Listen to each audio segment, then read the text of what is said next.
बरेण्य सभापति महोदय, पूज्य गुरुजी और गुरुमा वृंद, विज्ञ विचार मंडली एवं एठारे उपस्थित मोर छोट बड़ भाई भौणी और मोर सहपाठीगण, आज हूँ भारतर 79तम स्वाधीनता दिवस। यही पवित्र दिवस रे मते किछि कहिबार सुजोग मिलिथिबारु मु निजको धन्य मने करुछि।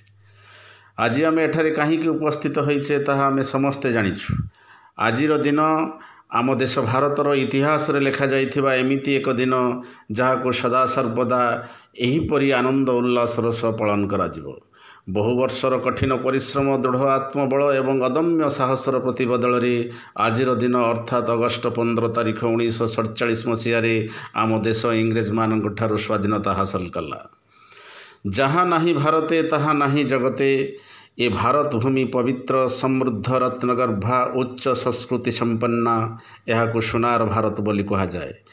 वैदेशिक शासक माने सदा सर्वदा यह उपरे ललोभ दृष्टि पकाई आछंती। अतीत बहुबार ए मातृभूमि सेमानंक अधिकृत होइछि। मोगल माने ए देश को 1526 ख्रीष्टाब्दरु दखल करी दीर्घ दिन शासन करिछंती और दमन लीला चलाइछंती। सोना, रूपा, हीरा, लीला, मोती, माणिक्य इत्यादि अमूल्य धातु सबु निज देश को बही नहीं। तापरे इंग्रेज जाति वाणिज्य करिबा नारे आम देश को शासन करिछंती। देशर संपद वाणिज्य द्रव्य हरिलुट करिछंती। प्रजा मानक उपरे अकथनीय अत्याचार करिछंती। प्रतिवाद कले लाठी प्रहार, गोली माड़, जेल दंड, फांसी खुंटरे झोलिबाकू पड़िछि। ता सत्वे आम देशर साहसी देशप्रेमी माने मातृभूमि को इंग्रेज मानक शासन मुक्त कराइबा पई ब्रिटिश फौज आगरे ठिया होइछंती। प्रकृत स्वाधीनता आंदोलन 1857 सिपाही विद्रोह आरंभ होइथिला। मंगल पांडे नामक जड़े साहसी भारतीय सिपाही यार शुभारंभ करथिले कहिले अत्युक्ति हेब नाही। समग्र भारत रे यार प्रभाव पड़िला। ब्रिटिश फौज आधुनिक अस्त्रशस्त्र साहाय्य एमानकु दमन कले, प्रतिवाद कले रक्षा नाही।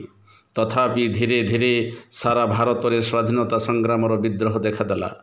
बहु देशप्रेमी एथिरे झास देई कारावरण कले। भगत सिंह, चंद्रशेखर आजाद, लक्ष्मण नायक, जय राजगुरु इत्यादि फांसी खुंटरे झुली शहीद हेले। शेषरे देशर नेतृत्व नेले महात्मा गांधी और सुभाष बोस। प्रिय नेताजी सुभाष चंद्र बोस एवं जातिर पिता महात्मा गांधी से स्वाधीनता संग्राम मुख्य पुरोधा साजी देशवासी मन में स्वाधीनतार अग्नि को उजागर कर चलिले।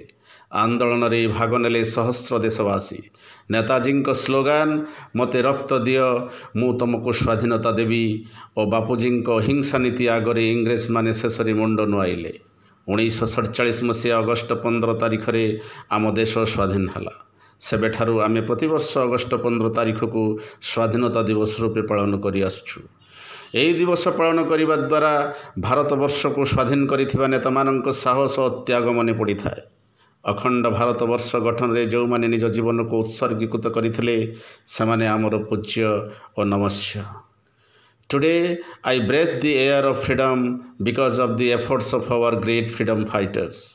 मु एतिकी कही मोर वक्तव्य शेष करुछि। जय हिंद, जय भारत।